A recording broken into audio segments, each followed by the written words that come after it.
నందమూరి తారకరత్న గారు చనిపోయి సరిగ్గా 3 ఏళ్లు పూర్తయింది. 2023 సంవత్సరం జనవరి నెల 27వ తారీఖున అనారోగ్యానికి గురయ్యి ఆసుపత్రి పాలైన ఆయన 23 రోజుల పాటు మృత్యువుతో పోరాడి మరీ చివరకు ఫిబ్రవరి 18వ తారీఖున మరణించారు.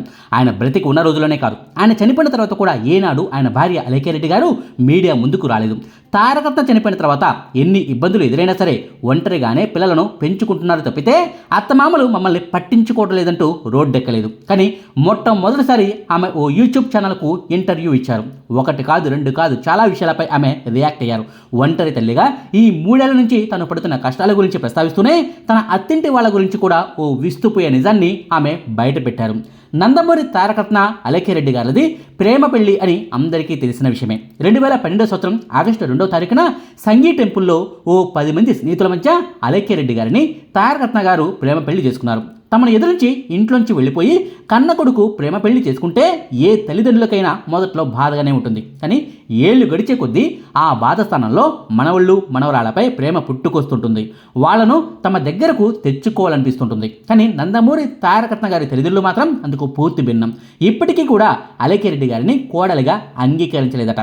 ఎస్, మీరు విన్నది అక్షరాల నిజం.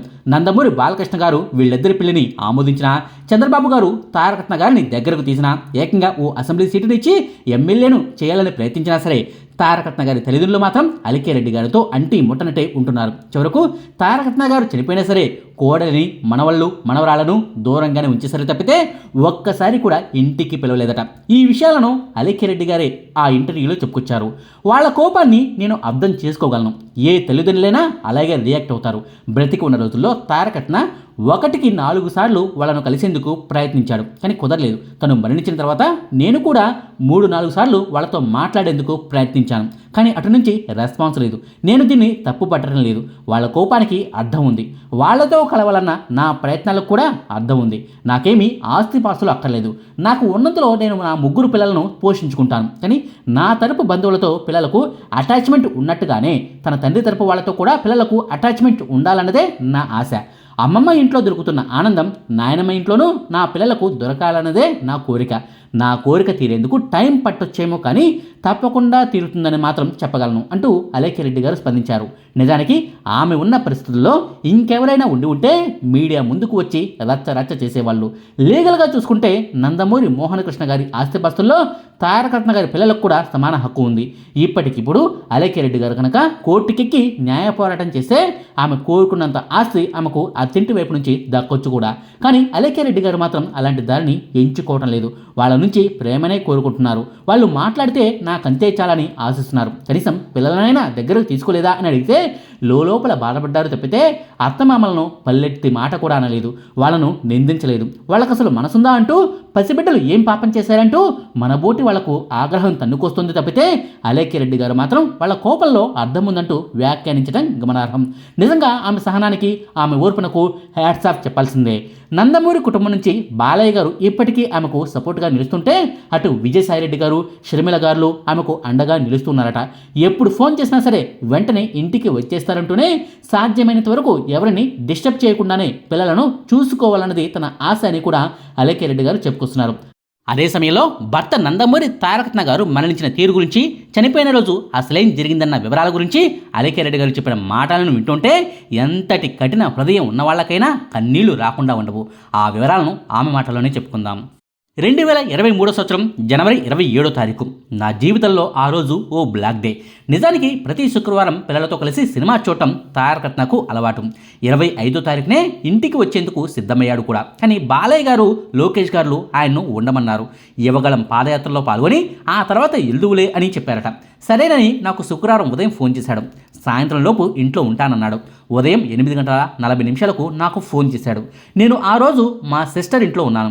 సరిగ్గా ఉదయం 11:30 సమయంలో నాకు మా అమ్మ ఫోన్ చేసింది. వెంటనే తారక్కు ఫోన్ చేయి అంది. ఏమైందని అడిగితే ఏమీ చెప్పలేదు. నేను తారక్కు ఫోన్ చేశాను. పక్కన ఉన్న వాళ్ళు ఎవరో కాల్ లిఫ్ట్ చేశారు.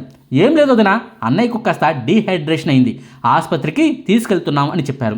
సరేనని నేను పెట్టేశాను. ఆ తర్వాత కొద్దిసేపటికే మా అమ్మ నుంచి మళ్ళీ కాల్ వచ్చింది. ఇప్పుడు నువ్వు బాలయ్య బాబాయ్కి ఫోన్ చేస్తావా లేదా అని గట్టిగా కోపడింది. నాకు అర్థం కాలేదు. నిజానికి నేను న్యూస్ ఎక్కువగా ఫాలో అవను, టీవీల్లో ఏం వస్తుందో కూడా నాకు తెలియదు. అమ్మ అంత గట్టిగా చెప్పేసరికి బాలబాబాయ్కు నేను ఫోన్ చేశాను. ఆయన కూడా అదే మాటను చెప్పారు. డీహైడ్రేషన్ అయిందనుకుంటా, ఆసుపత్రికి తీసుకెళ్లారు, నువ్వేం కంగారు పడకమ్మా అన్నారు. ఏం లేదట మమ్మీ, నువ్వేం టెన్షన్ పడకు అని మా అమ్మకు ఫోన్ చేసి చెప్పిన అరగంట తర్వాత విజయసాయిరెడ్డి బాబాయ్ నుంచి నాకు ఫోన్ వచ్చింది. నువ్వు వెంటనే నిషికమ్మను తీసుకుని కొప్పానికి బయలుదేరు అని చెప్పారు. ఏమైంది బాబాయ్ అని అడిగితే, ఏం కాలేదులే కానీ నువ్వైతే పాపని తీసుకుని వెంటనే బయలుదేరు అని చెప్పారు. సరేనని స్కూల్లో ఉన్న నిషికను తీసుకునిచ్చేందుకు కారులో వెళ్తున్నాను. దారిలో ఉండగానే చంద్రబాబు గారు నాకు ఫోన్ చేశారు. ఏంటమ్మా, కుప్పం వెళ్ళడానికి ప్లాన్ చేసుకున్నావా? వెహికల్స్ ఏమైనా అవసరం ఉంటే చెప్పమన్నారు. నేను అప్పటి వరకు కాస్త ధీమాగానే ఉన్నాను. ఏం జరిగి ఉండదులే అని మా అమ్మకు నేను అప్పటిదాకా చెబుతూ ఉన్నాను. కానీ నేరుగా నాకు చంద్రబాబు గారు ఫోన్ చేసేసరికి నాలో కంగారు మొదలైంది. క్షణం కూడా తీరిక లేకుండా ఉండే బాబుగారు ప్రత్యేకంగా నాకు ఫోన్ చేశారంటే something is not right there అని నాకు అప్పుడు అనిపించింది. నేను స్కూల్లో ఉండగా నాకు కుప్పం ఆసుపత్రిలోని ఓ డాక్టర్ నుంచి ఫోన్ వచ్చింది. ఆయన అంతా వివరించారు. నాకు ఆ టైంలో ఎలా రియాక్ట్ అవ్వాలో కూడా అర్థం కాలేదు. అక్కడికక్కడే కుప్ప కూలిపోయిన పరిస్థితి. నేనెక్కడ ఉన్నాను అన్నది నాకే తెలియనంతగా బిగ్గరగా ఏడ్చేశాను. దగ్గర ఉన్న టీచర్లే నన్ను సముదాయించారు. కాసేపటి తర్వాత తేరుకొని వెంటనే కుప్పానికి వెళ్ళిపోయాను. చెట్టంత మనిషి, ఎప్పుడు హుషారుగా కనిపించే మనిషిని ఆసుపత్రిలో అలా బెడ్ మీద చూసేసరికి నేను తట్టుకోలేకపోయాను. ఏదైనా ఫోన్ వస్తే తాపీగా కూర్చొని కూడా మాట్లాడే అలవాటు లేదు. అటు ఇటు నడుస్తూ మాట్లాడుతూ ఉంటాడు. అలాంటి మనిషి అలా బెడ్పై పడి ఉండేసరికి బరస్ట్ అయిపోయాను. కాసేపటి తర్వాత బాలాబాబాయ్ ఒకటే మాటను చెప్పారు. ఇక్కడ ఉంచిన రిస్కే, వేరే ఆసుపత్రికి తరలించిన రిస్కే, ఫైనల్ డెసిజన్ నీదేనమ్మా అని అన్నారు. ఆ తర్వాత మా అన్నయ్యే నా దగ్గరకు వచ్చి ఛాన్స్ తీసుకుందామన్నారు. బెంగళూరుకు షిఫ్ట్ చేద్దామని డిసైడ్ అయ్యాము. 23 రోజుల పాటు తారకరత్న పోరాడాడు. బహుశా నా కోసమే అన్ని రోజుల పాటు వెయిట్ చేశాడేమో అని నాకు అనిపించింది. సడన్గా జరిగి ఉంటే నేను తట్టుకోలేనేమోనని, అలా రోజు రోజుకు నా మానసిక పరిస్థితుల్లో మార్పు తీసుకొచ్చేందుకే అలా జరిగిందేమో అని అనిపిస్తూ ఉంటుంది. మొదట్లో ఆసుపత్రిలో అందరూ ఉన్నారు. బాలాబాబాయ్, చిన్నాన్న వాళ్ళు, మా పేరెంట్స్, ఇంకా బంధువులు అందరూ ఆసుపత్రిలోనే ఉన్నారు. కానీ రోజులు గడుస్తున్నా కూడా తారకరత్న పరిస్థితిలో ఏ మార్పు లేకపోవడంతో నేనే అందరినీ వెళ్ళిపోమ్మని చెప్పాను. బాలాబాబాయ్ను నేనే రిక్వెస్ట్ చేశాను. తారక్ ఆరోగ్య పరిస్థితిలో ఏమైనా మెరుగుదల ఉంటే నేనే కాల్ చేసి చెప్తాను. ఆసుపత్రిలో ఇలా నిరీక్షిస్తూ మీ సమయాన్ని వృధా చేసుకోవద్దు. నేను నెల రోజులు కాదు, ఏడాది కాదు, 10 years అయినా నేను ఇక్కడ వెయిట్ చేస్తాను. డోంట్ స్టాప్ యువర్ లైఫ్ అని చెప్పి అందరినీ పంపించేసేసాను. ఆసుపత్రిలో చేర్చిన 14వ రోజో 15వ రోజో మేము ఎంఆర్ఐకు ప్లాన్ చేశాము. కానీ ఆయన అసలు సహకరించేవారు కాదు. అప్పుడే కాదు, ఎప్పుడు ఎంఆర్ఐ చేయాలని ప్లాన్ చేసినా సరే ఆయన నుంచి కోఆపరేషన్ ఉండేది కాదు. అప్పటిదాకా ఆయనలో కాస్త కదలికలు ఉండేవి, మాకు కూడా హోప్ ఉండేది. కానీ ఎంఆర్ఐ చేయాల్సిన వచ్చినప్పుడు ఆయన నుంచి వచ్చే స్పందనను చూస్తే నాకు భయం వేసేది. డాక్టర్లకు నేను ఒకటే మాటను చెప్పాను, ఇక్కడ ట్రీట్మెంట్ చేస్తూ ఉండటం బదులు ఇంటికి తీసుకెళ్తేనే బెటర్ అయితే కనుక అదే మాటను నాకు నిర్మోహమాటంగా చెప్పండి. నాకు 3 కాదు 4 పిల్లలు ఉన్నారని అనుకుంటా. బ్రతికినంతకాలం నేను కంటికి రెప్పలా కాపాడుకుంటా అని చెప్పేశాను. అయితే డాక్టర్లు ఆ విషయంలో ఏదైనా క్లారిటీ ఇవ్వాలంటే ఎంఆర్ఐ అనేది తప్పకుండా చేయాల్సిందే. అది చేయడానికి మాత్రం తారక్ సహకరించేవాడు కాదు. బెడ్పై ఉన్నప్పుడు ఆయనకు వచ్చిన సపోర్ట్స్ అన్నీ తీసేయాల్సి ఉంటుంది. అవన్నీ ఉన్నప్పుడు బాగానే ఉండేవాడు, తీసేస్తే మాత్రం భయంకరంగా ఉండేది పరిస్థితి.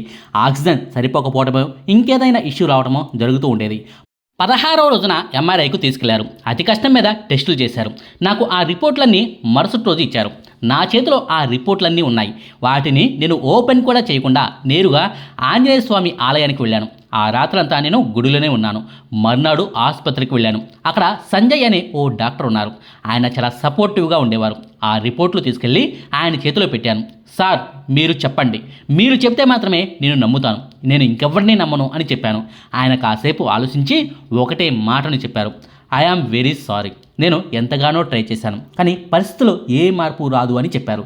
సంజయ్ చెప్పిన మాటలను విని ఏడుస్తూనే బాలాబాబాయ్కు మొట్టమొదటిగా నేను ఫోన్ చేశాను. చిన్నాన్న, మమ్మీ, డాడీలకు కూడా విషయం చెప్పాను. అంతటి విషాద సమయంలోనూ నా లైఫ్లో బెస్ట్ పార్ట్ ఏంటంటే తారక్ చివరి క్షణాల్లో నేను పక్కనే ఉన్నాను. ఏ క్షణంలోనైనా మనం తారక్ను కోల్పోవచ్చు అని డాక్టర్లు చెప్పినప్పుడు నేను తన బెడ్ మీద తన పక్కనే పడుకున్నాను. అలా చేయొద్దమ్మా అని డాక్టర్లు చెప్పినా నేను వినలేదు. తన పక్కన పడుకుని తన చివరి హార్ట్ బీట్ను నేను విన్నాను. ఆ క్షణాలను నేను నా జీవితాంతం మర్చిపోలేను అంటూ తారకరత్న చివరి రోజుల్లో తాను ఫేస్ చేసిన పరిస్థితుల గురించి అలేఖ్యరెడ్డి గారు చెప్పుకొచ్చారు. ఏది ఏమైనా ముగ్గురు చిన్నపిల్లలను పెంచి పెద్ద చేయడం అనేది మామూలు మాటలు కాదు. నందమూరి తారకరత్న గారి తల్లిదండ్రులు పెద్ద మనసు చేసుకొని ఆమెను దగ్గరకు తీసుకోకపోయినా సరే కనీసం పిల్లలనైనా సరే దగ్గరకు తీసుకొని తండ్రి గారి పుట్టింటి ప్రేమను అందించగలిగితే మేము ఒంటరి వాళ్ళం కాదు, మాకు అందరూ ఉన్నారన్న భరోసా ఆ పిల్లల్లోనే కలుగుతుంది. చూడాలి మరి ఇప్పుడు కాకుండా భవిష్యత్తులో అయినా తారకరత్న గారి ఫ్యామిలీ అలేఖ్యరెడ్డి గారిని ఆమె పిల్లలను దగ్గరకు తీసుకుంటుందో లేదో అన్నది.